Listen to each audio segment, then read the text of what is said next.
الذين ينفقون في السراء والضراء. സന്തോഷവേളയിലും സഹതാപത്തിലും ചെലവഴിക്കുന്ന ആളുകൾക്കാണ് അല്ലാഹു തആല സ്വർഗ്ഗത്തെ തയ്യാറാക്കപ്പെട്ടിരിക്കുന്നത്. നമ്മുടെ ജീവിതത്തിൽ സന്തോഷമുള്ള ഒരുപാട് നിമിഷങ്ങളുണ്ട്, അപ്പോഴും ചെലവഴിക്കണം. ദുഃഖമുള്ള ഒരുപാട് സന്ദർഭങ്ങളുണ്ട്, അപ്പോഴും അള്ളാഹുവിന്റെ മാർഗത്തിൽ ചെലവഴിക്കണം. അത് മുത്തഖീങ്ങളായ ആളുകളുടെ വിശേഷണമാണെന്ന് വിശുദ്ധമായ ഖുർആൻ പറയുന്നു.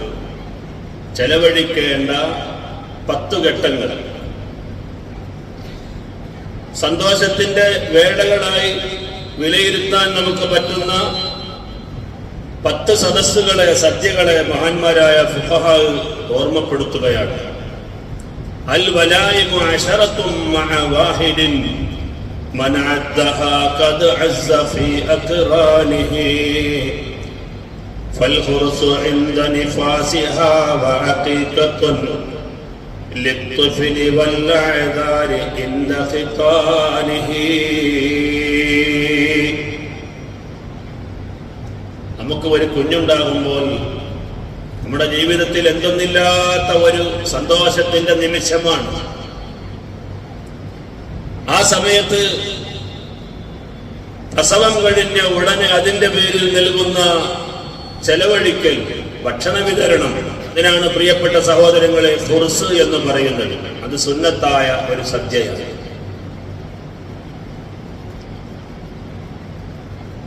കാരണം അല്ലാഹു സുബ്ഹാനഹു വ തആല നമുക്ക് നൽകുന്ന അനുഗ്രഹങ്ങളിൽ ഏറ്റവും വലിയ അനുഗ്രഹമാണ് നമുക്ക് ഒരു കുട്ടി ഉണ്ടാവുക. നമ്മുടെ ജീവിതത്തിന്റെ ഐഡന്റിറ്റിയാണ് നമ്മുടെ സന്താനങ്ങൾ.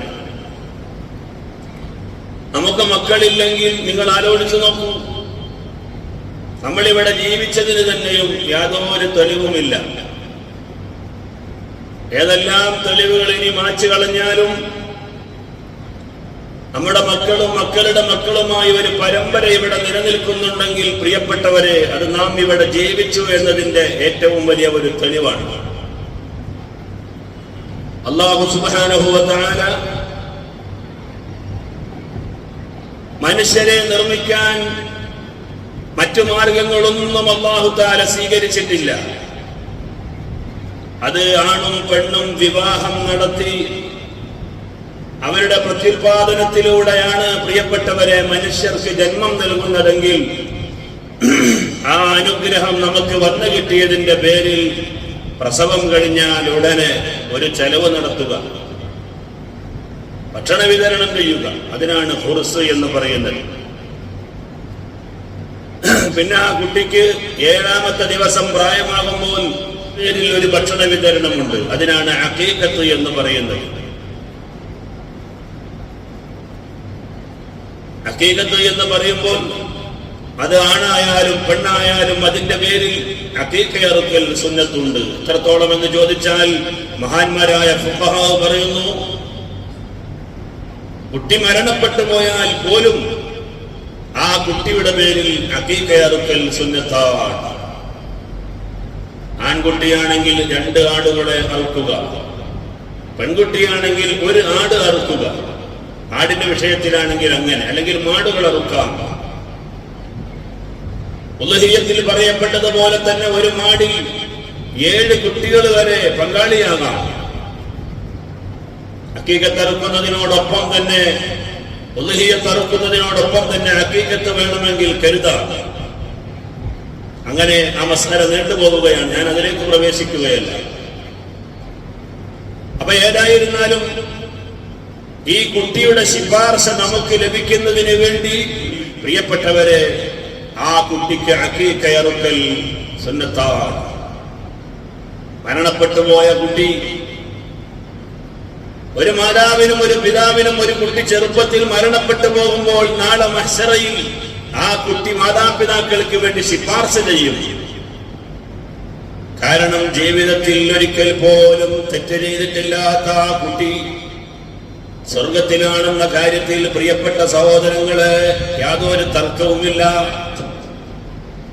അതുകൊണ്ട് ആ കുട്ടി സ്വർഗത്തിലേക്ക് പോകുമ്പോൾ അല്ലാഹുവേ, ഞാൻ ഈ സ്വർഗം അനുഭവിക്കാനും ആസ്വദിക്കാനും കാരണക്കാരായ എന്റെ മാതാപിതാക്കളെ സ്വർഗത്തിലേക്ക് വന്നില്ലെങ്കിൽ എനിക്ക് ഈ സ്വർഗം അനുഭവിക്കുന്നതിൽ വലിയ സന്തോഷമില്ല.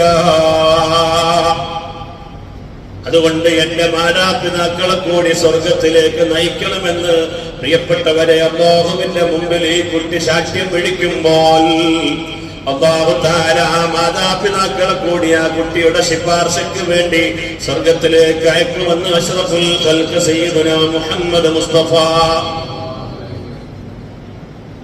അതുകൊണ്ട് ആ കുട്ടിയുടെ ശുപാർശ നമുക്ക് ലഭിക്കണമെങ്കിൽ പ്രിയപ്പെട്ടവരെ, ഹഖീഖത്തറുക്കാത്ത കുട്ടികളുടെ ശുപാർശ മാതാപിതാക്കൾക്കുണ്ടാവുകയില്ല എന്ന് നബി സല്ലല്ലാഹു അലൈഹി വസല്ലം തങ്ങൾ പറയുന്നു. അപ്പോൾ പ്രസവം നടന്നതിന്റെ പേരിൽ ഒരു ചെലവ്, കുട്ടിയുടെ 7ാമത്തെ ദിവസത്തിൽ ഒരു ഹഖീഖത്ത് അറുക്കുക.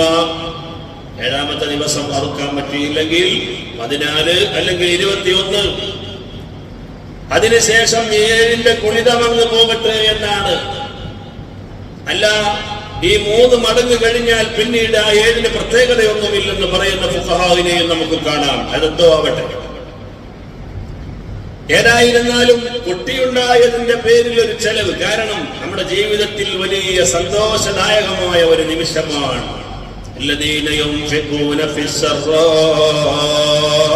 മുഅ്മിനീങ്ങളായ ആളുകളുടെ വിശേഷണമാണ് അല്ലാഹു പറയുന്നത്. അതുപോലെ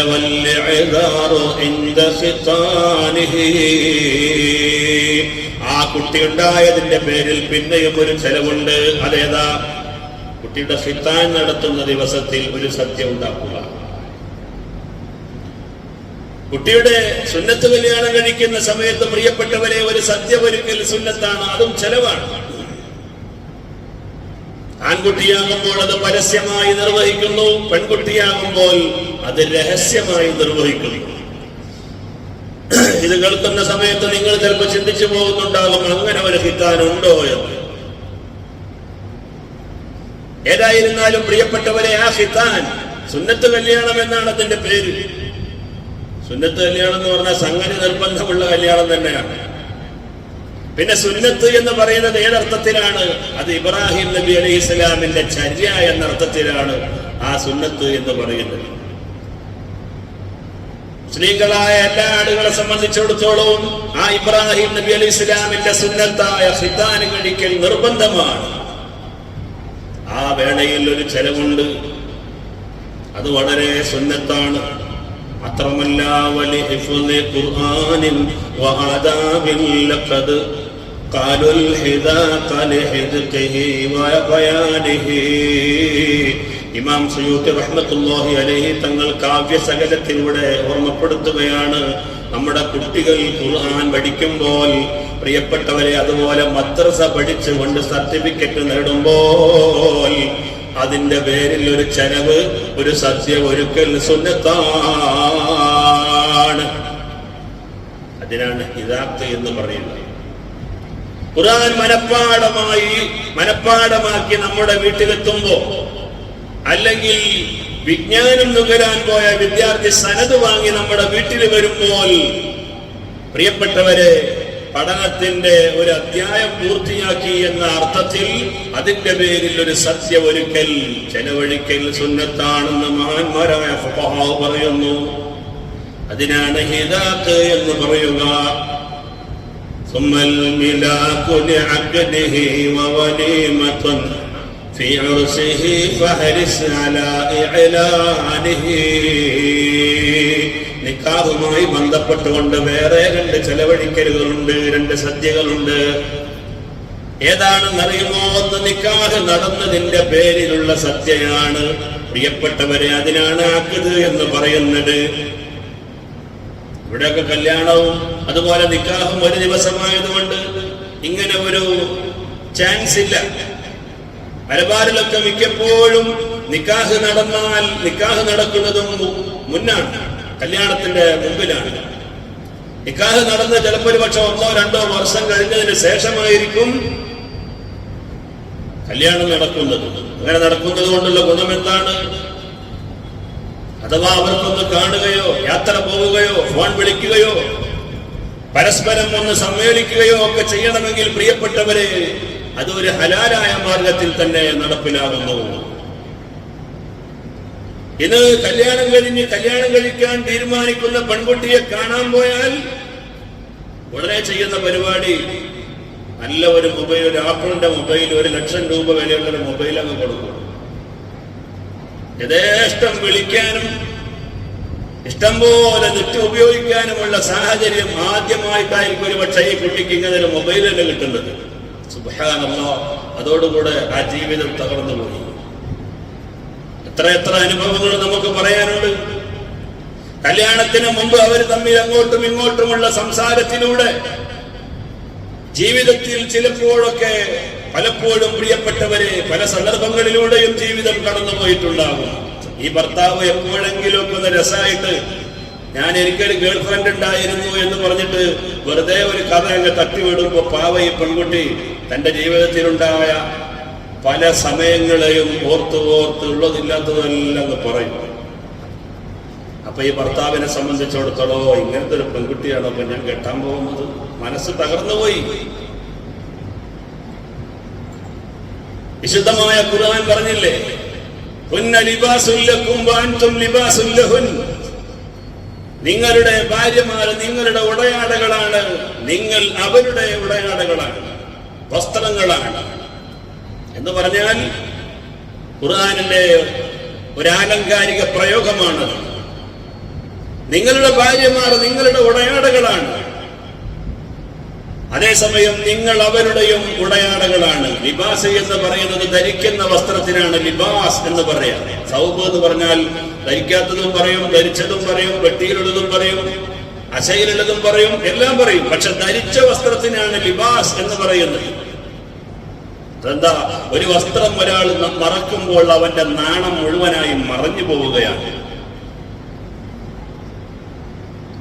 പ്രിയപ്പെട്ടവരെ, ഇതുപോലെ ഒരാളുടെ ജീവിതത്തിലേക്ക് ഒരു സഹധർമ്മിണി കടന്നു വരുമ്പോൾ ജീവിതത്തിന്റെ മുമ്പിലുണ്ടായിരുന്ന ഏതെങ്കിലും പ്രയാസങ്ങൾ ഉണ്ടായിരുന്നെങ്കിൽ, അല്ലെങ്കിൽ അനർത്ഥങ്ങൾ സംഭവിച്ചു പോയിട്ടുണ്ടെങ്കിൽ, അതെല്ലാം പ്രിയപ്പെട്ടവരെ ആ ഭാര്യയും ഭർത്താവും തമ്മിൽ ഒന്നിക്കുമ്പോൾ ഇല്ലാതെയാവുകയാണ്.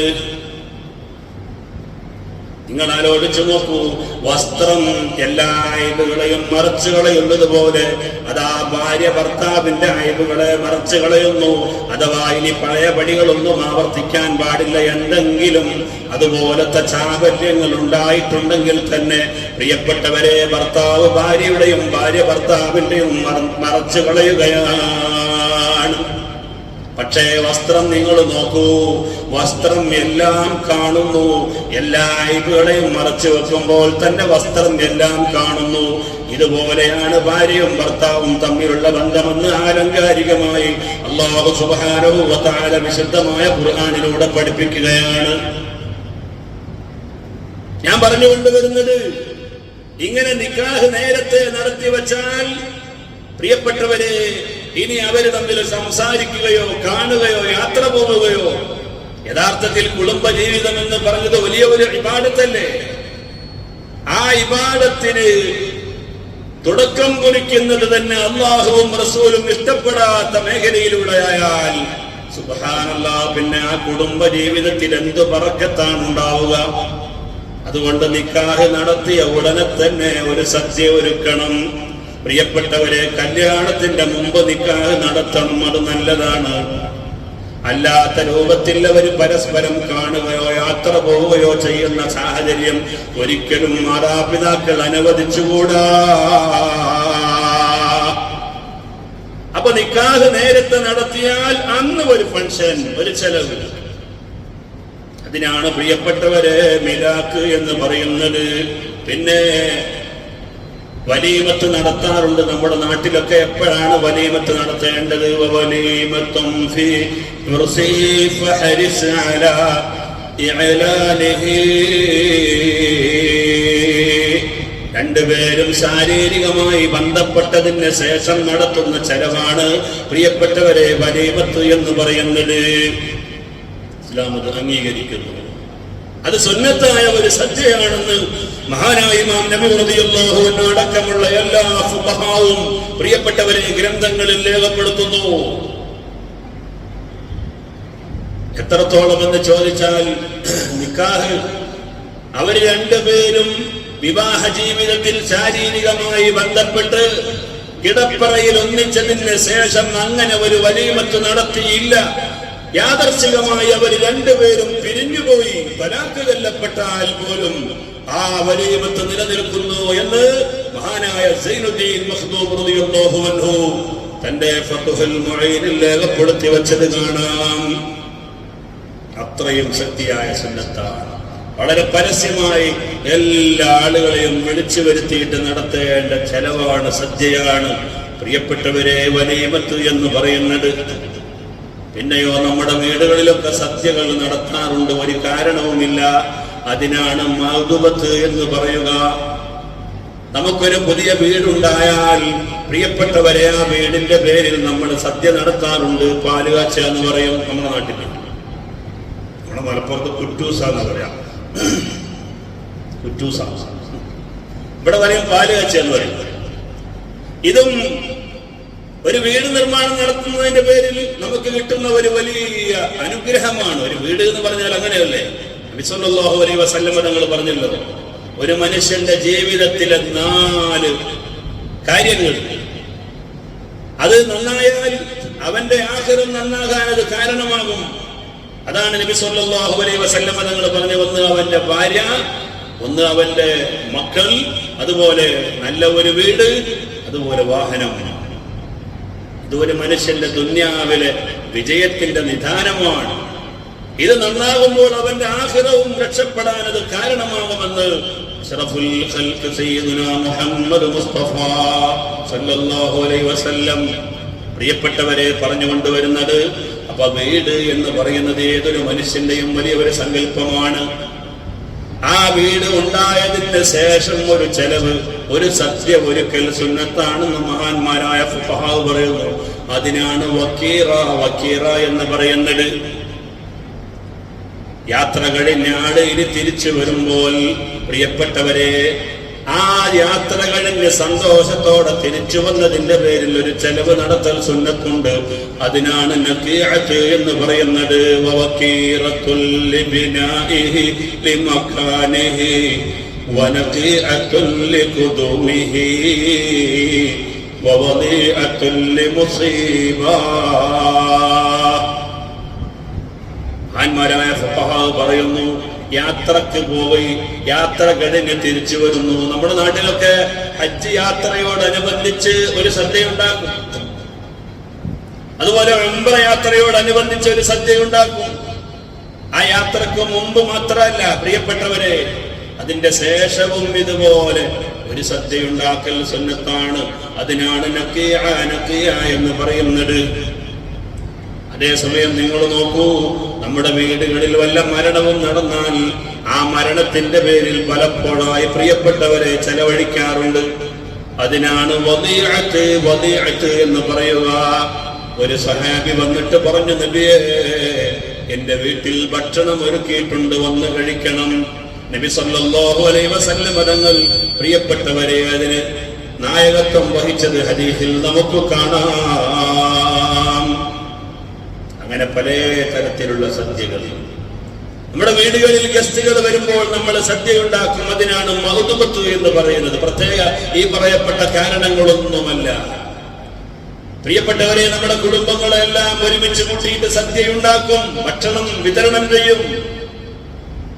അതുപോലെ നമ്മുടെ മക്കൾക്ക് വേണ്ടി, നമ്മുടെ ഭാര്യമാർക്ക് വേണ്ടി വയസ്സും പ്രായവുമായ മാതാപിതാക്കൾ ഉണ്ടാകും.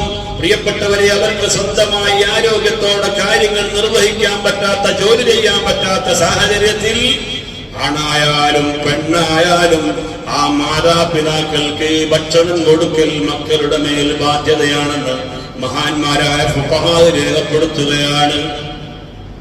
എന്നാൽ പ്രായപൂർത്തിയായതിന് ശേഷം മക്കൾക്ക് പ്രിയപ്പെട്ടവരെ ഭക്ഷണം കൊടുക്കേണ്ട ബാധ്യത മാതാപിതാക്കൾക്കില്ല. പക്ഷേ പ്രായപൂർത്തിയോ വയസ്സും പ്രായവുമായി ജോലിക്ക് പോകാൻ പറ്റാത്ത സാഹചര്യങ്ങൾ മാതാപിതാക്കളുടെ ജീവിതത്തിൽ ഉണ്ടാകുമ്പോൾ അവർ മരിക്കുന്നത് വരെ അവർക്ക് വേണ്ട ഭക്ഷണവും അവർക്ക് വേണ്ട വെള്ളവും അവർക്ക് വേണ്ട പാർപ്പിടവും മറ്റ് സൗകര്യങ്ങളെല്ലാം ചെയ്തു കൊടുക്കൽ ആണായാലും പെണ്ണായാലും ആ മാതാപിതാക്കളുടെ മക്കളുടെ മേലിൽ ബാധ്യതയാണെന്ന് മഹാനായ ഇബ്നു ഹജറുൽ ഹൈതമി റളിയല്ലാഹു അൻഹു ഖഫയിൽ രേഖപ്പെടുത്തുകയാണ്. പക്ഷേ ഭാര്യക്കും മക്കൾക്കും ചെലവ് കൊടുത്തിട്ട് പിന്നെ കൊടുക്കാനില്ല. പിന്നെ എന്ത് ചെയ്യും? അപ്പോഴുള്ള മക്കളാണ് കൊടുക്കേണ്ടത്, ഇല്ലാത്ത മക്കൾ കൊടുക്കേണ്ട ആവശ്യമില്ല. മാതാവിനും പിതാവിനും വേറെയും മക്കളുണ്ട്, പക്ഷേ അവർ നല്ല ധനികരാണ്. അതിലെ ഒരു മകൻ സാമ്പത്തികമായ ശേഷിയും അഭിവൃദ്ധിയും കുറവാണ്. അവന് അവന്റെ മക്കൾക്കും ഭാര്യക്കും ചെലവ് കൊടുത്തിട്ട് മിച്ചം വരുന്നില്ല. എങ്കിലുള്ളവര് കൊടുക്കണമെന്നാണ് ഇസ്ലാമിന്റെ നിയമം. മഹാന്മാരായ പണ്ഡിതന്മാരിത് രേഖപ്പെടുത്തുകയാണ്. പ്രിയപ്പെട്ട സഹോദരങ്ങളെ, വീടുകളിലേക്ക് ഗസ്റ്റുകൾ വരിക എന്നത് ബറക്കത്ത് കൂടാൻ കാരണമാണ്. നബി സല്ലല്ലാഹു അലൈഹി വസല്ലം തങ്ങൾ പഠിപ്പിച്ചില്ലേ, അതാ അല്ലാഹുവിലും അന്ത്യനാളിലും വിശ്വസിക്കുന്ന ആളുകൾ വീടുകളിൽ വരുന്ന ഗസ്റ്റുകളെ ബഹുമാനിക്കണമെന്ന് നബി സല്ലല്ലാഹു അലൈഹി വസല്ലം തങ്ങൾ പറയുന്നു. ഇമാം മുസ്ലിം റളിയല്ലാഹു അൻഹു റിപ്പോർട്ട് ചെയ്ത ഒരു ഹദീസിൽ കാണാം, നിങ്ങൾ ഒരു പാവപ്പെട്ട ഒരു മനുഷ്യന് ഒരു ദീനാർ കൊടുത്തു, അല്ലെങ്കിൽ ഒരു യതീമിന് ഒരു ദീനാർ കൊടുത്തു, ഒരു മിസ്കീനായ മനുഷ്യന് ഒരു ദീനാർ കൊടുത്തു, അതാ ജയിലിൽ കഴിയുന്ന ഒരു മനുഷ്യന്റെ മോചനത്തിന് വേണ്ടി ഒരു ദീനാർ കൊടുത്തു, അതുപോലെ നിങ്ങളുടെ കുടുംബത്തിന് വേണ്ടി ഒരു ദീനാർ കൊടുത്തു. എന്നാൽ അതുപോലെ നിങ്ങളുടെ ഭാര്യയുടെ ചെലവിന് വേണ്ടി ഒരു ദീനാർ ചെലവഴിച്ചു. ഇതിലേറ്റവും മുന്തിയ സ്വതക്ക ഏതാണെന്നറിയുമോ? അത് സ്വന്തം കുടുംബിനിക്ക് വേണ്ടി ചെലവഴിക്കുന്ന സ്വതക്കയാണെന്ന് അഷ്റഫുൽ ഖൽഖ് സയ്യിദുനാ മുഹമ്മദ് മുസ്തഫ സല്ലല്ലാഹു അലൈഹി വസല്ലം. പ്രിയപ്പെട്ട സഹോദരങ്ങളെ, അതുകൊണ്ട് കുടുംബത്തിന് വേണ്ടി ചെലവഴിക്കുന്നത് ഒരു വലിയ ഇബാദത്താണ്. മുത്തഖീങ്ങളുടെ വിശേഷണമായി അല്ലാഹു തആല പറയുന്നതാണ്, അല്ലദീന യുൻഫിഖൂന ഫിസ്സറാഇ വദ്ദറാ. അതാ സന്തോഷമുണ്ടാകുന്ന സമയത്തും ചെലവഴിക്കും. അത് മുത്തഖിയായ മനുഷ്യന്റെ ഉപമയാണ്. മാത്രമല്ല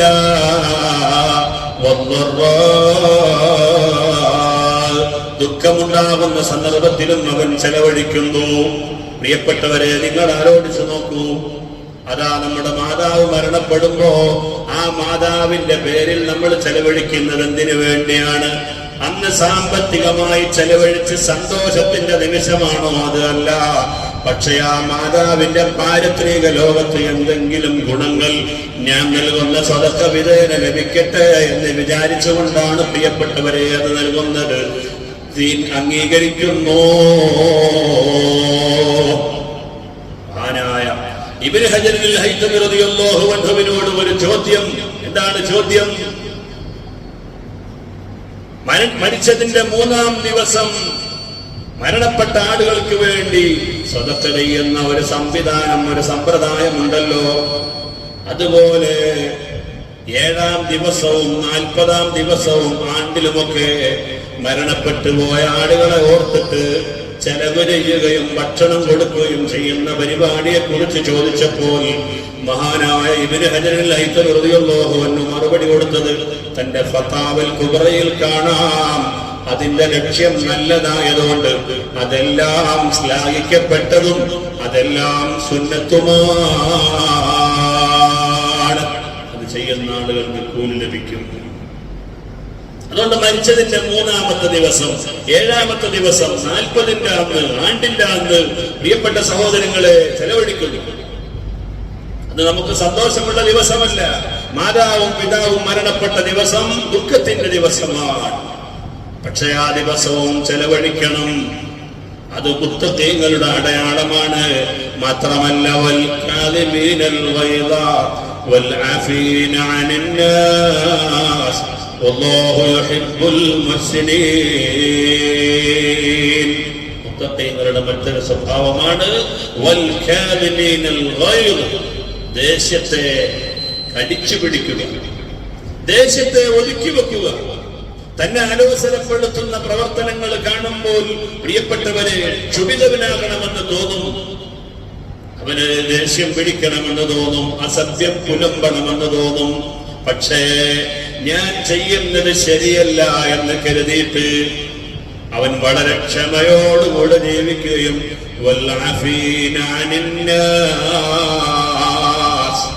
ജനങ്ങൾക്ക് മാപ്പ് കൊടുക്കുകയും ചെയ്യുന്നു. ഇത് മുത്തഖീങ്ങളുടെ വിശേഷണമാണ്. അങ്ങനെയുള്ള ആളുകൾക്കാണ് സ്വർഗത്തെ അല്ലാഹു സുബ്ഹാനഹു വ തആല ഒരുക്കി തയ്യാറാക്കി വെച്ചത്. വല്ലാഹു യുഹിബ്ബുൽ മുഹ്സിനീൻ. ഗുണം ചെയ്യുന്ന ആളുകളെ അല്ലാഹു തആല സ്നേഹിക്കുന്നുവെന്ന് പ്രിയപ്പെട്ടവരെ നബി സല്ലല്ലാഹു അലൈഹി വസല്ലം തങ്ങൾ പറയുകയാണ്. ഇതുപോലെ അല്ലാഹുവിന്റെ മാർഗത്തിൽ ചെലവഴിക്കുന്നത് എടുത്തു പറയുമ്പോൾ കൂട്ടി വായിക്കേണ്ട ഒരു കാര്യമാണ് പ്രിയപ്പെട്ടവരെ. നോമ്പുകാലത്തെ നോമ്പ് തുറപ്പിക്കുക എന്ന് പറയുന്നത്, നോമ്പ് അനുഷ്ഠിച്ച ആളുകളെ നോമ്പ് തുറപ്പിക്കുന്നത് വലിയ പുണ്യമുള്ള കാര്യമാണ്.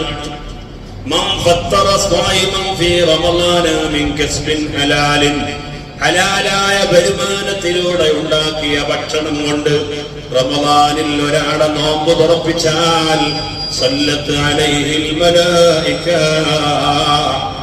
മലക്കുകൾ അവന്റെ മേലിൽ സ്വലാത്ത് ചൊല്ലും. മാത്രമല്ല വസ്വാഫഹു ജിബ്രീലു ലൈലത്തുൽ ഖദ്രി, ലൈലത്തുൽ ഖദ്റിന്റെ അന്ന് ജിബ്രീൽ അവരെ മുസാഫഹത്ത് ചെയ്യുമെന്ന് അഷ്റഫുൽ ഖൽഖ് മുഹമ്മദ് മുസ്തഫ സല്ലല്ലാഹു അലൈഹി വസല്ലം. അൽഹംദുലില്ലാഹ്, ജമാഅത്തുകളുടെ കീഴിൽ സംഘടിതമായി ഒരു ദിവസം കുറെ വീട്ടുകാര് ഒരുമിച്ച് കൂടി ഉണ്ടാക്കിയ ഫണ്ട് കൊണ്ട് പ്രിയപ്പെട്ടവരെ അതാ നൂറുകണക്കിന് വിശ്വാസികൾക്ക് നോമ്പ് തുറക്കാനുള്ള അവസരം അതാണ് നമ്മുടെ ജമാഅത്തുകളുടെ കീഴിൽ നടപ്പിലാക്കുന്നത്.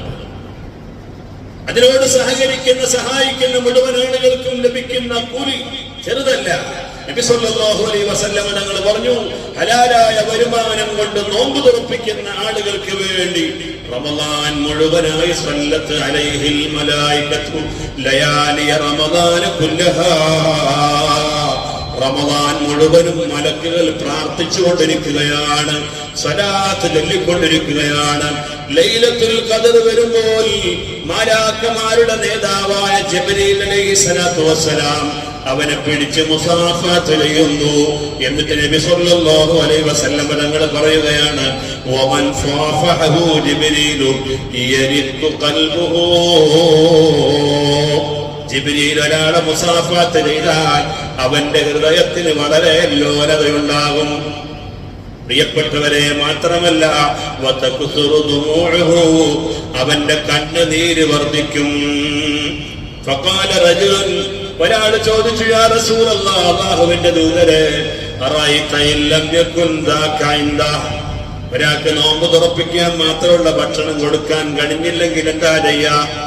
അതിന് മാത്രം ഒരാളുടെ കയ്യിൽ സമ്പത്തില്ലെങ്കിലോ നിങ്ങൾ എന്ത് പറയുന്നു? നബി സല്ലല്ലാഹു അലൈഹി വസല്ലം തങ്ങൾ പറഞ്ഞു, ബിഖബദത്തിൻ മിൻ തുആം, കൂടുതൽ ഭക്ഷണമൊന്നും വേണ്ട, ഒരു പിടി ഭക്ഷണം കൊടുക്കാൻ കഴിയില്ലേ, അത് മതി, എന്നാലും കൂലി കിട്ടും. കാലാസാഹബി ചോദിച്ചു, ഫറഅയ്ത ഇൻ ലം യകുൻ ദാക ഇൻദാ, ഒരു പിടി ഭക്ഷണവും ഇല്ലാത്ത ആളുകൾ എങ്ങനെയാ നോമ്പ് തുറപ്പിക്കുന്നത്? കാരണം പട്ടിണിയുടെ കാലമാണല്ലോ സഹോദരങ്ങളെ അന്ന്. അപ്പോഴാണ് ഈ സ്വഹാബി ചോദിക്കുന്നത്. ഖാലാ നബി സല്ലല്ലാഹു അലൈഹി വസല്ലം തങ്ങൾ പറഞ്ഞു, ഫഖൽഖത്ത് ഖുബ്സിൻ, അപ്പോൾ ഒരു റൊട്ടിയുടെ കഷ്ണം മതി, അതുണ്ടായാലും അവന് കൂലി കിട്ടും. ഖാലാ സ്വഹാബത്ത് ചോദിച്ചു, അഫറഅയ്ത ഇൻ ലം യകുൻ ദാക ഇൻദാ, അങ്ങനെ ഇവിടെ ഒരു റൊട്ടിയുടെ കഷ്ണം കൊടുത്തും നോമ്പ് തുറപ്പിക്കാൻ കഴിവില്ലാത്തവൻ എന്താണ് ചെയ്യുക നബിയേ? ഖാലാ, നബി തങ്ങൾ പറഞ്ഞു, ഫമദ്ഖത്തും മിൻ ലബനിൻ, ഒരു അര ഗ്ലാസ് പാല് കൊടുക്കാൻ കഴിയില്ലേ? അങ്ങനെയായാലും നോമ്പ് തുറപ്പിച്ചതിന്റെ കൂലി കിട്ടും. സഹാബത്ത് പിന്നെയും ചോദ്യം, അഫറഅയ്ത ഇൻ ലം യകുൻ ദാക ഇൻദാ, അതിനും പറ്റിയില്ലെങ്കിലോ നബിയേ റസൂൽ പറഞ്ഞു ഫശർബത്തും മിമ്മാ, ഒരു മുറുക്ക് വെള്ളം കൊടുത്താൽ മതി. നോമ്പ് അനുഷ്ഠിച്ച ആൾക്ക് നോമ്പ് തുറക്കാൻ അതാ ഒരു കവിള് വെള്ളം കൊടുത്താൽ പോലും നോമ്പ് തുറപ്പിച്ചതിന്റെ കൂലി കിട്ടുമെന്ന് നബി സല്ലല്ലാഹു അലൈഹി വസല്ലം തങ്ങൾ പറയുകയാണ്. പ്രിയപ്പെട്ട സഹോദരങ്ങളെ, കുറെ വീട്ടുകാരൊരുമിച്ച് പ്രിയപ്പെട്ടവരെ നൂറുകണക്കിന് ആളുകൾക്ക് ഭക്ഷണം വിതരണം ചെയ്യുന്നു, ഈത്തപ്പഴം കൊടുക്കുന്നു, ഭക്ഷണം കൊടുക്കുന്നു. നോമ്പ് തുറപ്പിക്കുക എന്നത് ഒരു കൂലി, അവർക്ക് വയറ് നിറയെ ഭക്ഷണം കൊടുക്കുക എന്ന് പറയുന്നത് മറ്റൊരു കൂലി. ഒരാൾ നോമ്പ് ഉറപ്പിച്ചു, നോമ്പ് തുറക്കാനുള്ള കാരൊക്കെ കൊടുത്തു, വേറെ ഒരാളാണ് അദ്ദേഹത്തിന് ഭക്ഷണം കൊടുത്തതെങ്കിൽ പ്രിയപ്പെട്ടവരെ രണ്ടുപേർക്കും അത് അർഹമായ കൂലികൾ ലഭിക്കുമെന്ന് മഹാന്മാരായ ഫഖഹാ പറയുകയാണ്.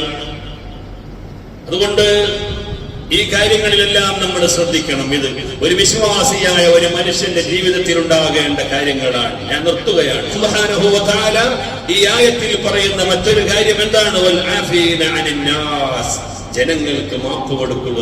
ദേഷ്യം വരുന്ന സാഹചര്യത്തിൽ അല്ലാഹുവിന്റെ റസൂൽ പറഞ്ഞില്ലേ, ലൈസ ശദീദു ബിസ്സുറഅ, ഉടനടി കാര്യങ്ങൾ നടപ്പിലാക്കുന്നവനല്ല ശക്തിമാൻ എന്ന് പറയുന്നത്. ദേഷ്യം വരുമ്പോൾ തന്റെ ശരീരത്തെ നിയന്ത്രിക്കാൻ കഴിയുന്നവനാണ് യഥാർത്ഥ ശക്തിമാൻ എന്ന് നബി സല്ലല്ലാഹു അലൈഹി വസല്ലം തങ്ങൾ പറയുന്നു.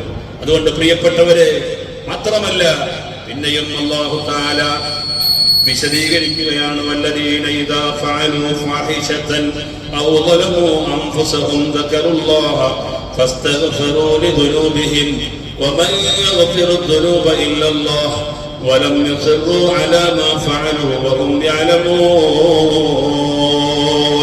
മുത്തഖീങ്ങളായ ആളുകളുടെ വിശേഷണമാണ്, മൂന്നാമത്തെ വിശേഷണമാണ്.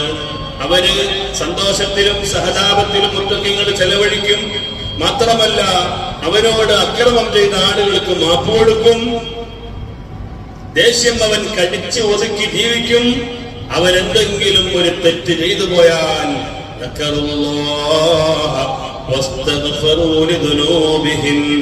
അല്ലാഹുവിനെ ഓർമ്മിച്ചുകൊണ്ട് അവന്റെ പാപത്തിൽ നിന്ന് അവൻ അല്ലാഹുവിനോട് തൗബ ചെയ്ത് മടങ്ങും. ഇത് ഒരു വിശ്വാസിയുടെ, ഒരു മുത്തഖിയായ മനുഷ്യന്റെ ലക്ഷണമായി പ്രിയപ്പെട്ടവരെ വിശുദ്ധമായ ഖുർആൻ പറയുകയാണ്. ഈ മാസത്തിൽ നമ്മൾ ഏറ്റവും കൂടുതൽ വർദ്ധിപ്പിക്കേണ്ട ഒരു ദിക്ർ നബി സല്ലല്ലാഹു അലൈഹി വസല്ലം തങ്ങൾ പഠിപ്പിച്ചില്ലേ, വസ്തക്സിറൂ ഫീഹി മിൻ അർബഇ ഖിസാൽ. ഈ റമളാൻ മാസം വരുമ്പോൾ 4 കാര്യങ്ങൾ വർദ്ധിപ്പിക്കണം. ഖസ്ലത്തൈനി തർളൗന ബിഹിമാ റബ്ബക്കും, 2 കാര്യം നിങ്ങളുടെ റബ്ബിന് വലിയ ഇഷ്ടമുള്ള കാര്യമാണ്. വഖസ്ലത്തൈനി ലാ ഗനാബിക്കും അൻഹുമാ, 2 കാര്യമോ അത് നിങ്ങൾക്ക് ഒഴിച്ചുകൂടാൻ പറ്റാത്തതാണ്. വഅമ്മൽ ഖസ്ലത്താനില്ലതാനി തർളൗന ബിഹിമാ റബ്ബക്കും, നിങ്ങളുടെ റബ്ബിനെ തൃപ്തിപ്പെടുത്തുന്ന 2 കാര്യം ഏതാണെന്ന് ഞാൻ പറയട്ടെ. ഫശഹാദത്തു അല്ലാ ഇലാഹ ഇല്ലല്ലാഹ്, ലാ ഇലാഹ ഇല്ലല്ലാഹ് എന്ന ദിക്ർ ചൊല്ലലാണ്. രണ്ടാമത്തേത് വതസ്തഗ്ഫിറൂനഹു, ഇസ്തിഗ്ഫാർ ചൊല്ലലാണ്. വഅമ്മല്ലതാനി ലാ ഗനാബിക്കും അൻഹുമാ, നിങ്ങൾക്ക് ഒഴിച്ചുവിടാൻ പറ്റാത്ത കാര്യമെന്ന് പറഞ്ഞില്ലേ, അതേതാണെന്നറിയുമോ? ഫതസ്അലൂനല്ലാഹൽ ജന്ന, നിങ്ങൾ അല്ലാഹുവിനോട് സ്വർഗ്ഗത്തെ ചോദിക്കലാണ്. വതഊദൂന ബിഹി മിനന്നാർ, നരകത്തെ തൊട്ട് അല്ലാഹുവിനോട് കാവൽ തേടലാകുന്നു. ഈ 4 കാര്യങ്ങളും സമ്മേളിച്ച ദിക്റാണ് അശ്ഹദു അല്ലാ ഇലാഹ ഇല്ലല്ലാഹ് അസ്തഗ്ഫിറുല്ലാഹ് അസ്അലുക്കൽ ജന്നത വഅഊദു ബിക മിനന്നാർ. ഇത് നമ്മുടെ നടത്തത്തിലും ഇരുത്തത്തിലും പ്രിയപ്പെട്ടവരെ ഒഴിവുണ്ടാകുന്ന സമയങ്ങളിലെല്ലാം വർദ്ധിപ്പിച്ചു ചെല്ലാൻ ശ്രമിക്കുക. അല്ലാഹു സുബ്ഹാനഹു വ തആല പറയുന്നു, മുത്തഖിയായ മനുഷ്യൻ അവന്റെ അടയാളം എന്തെങ്കിലും ഒരു പാപം ചെയ്തു പോയാൽ അവൻ ബാക്കി വെക്കുകയില്ല. അല്ലാഹുവിനോട് നിരന്തരമായി ഇസ്തിഗ്ഫാർ നടത്തിക്കൊണ്ടേയിരിക്കും. പ്രിയപ്പെട്ടവരെ, അതുകൊണ്ട് അള്ളാഹു പാപങ്ങളെ കരിച്ചു കളയാൻ നൽകിയ ഈ മാസത്തിൽ ഈ ദിക്ർ വർദ്ധിപ്പിക്കണമെന്ന് ഈ സമയത്ത് എന്നോടും പിന്നെ നിങ്ങളോടും ഓർമ്മപ്പെടുത്തുന്നു. സർവശക്തനായ അല്ലാഹു സുബ്ഹാനഹു വ തആല അവന്റെ യഥാർത്ഥ വിശ്വാസികൾ നമ്മെ ഉൾപ്പെടുത്തി അനുഗ്രഹിക്കുമാറാവട്ടെ.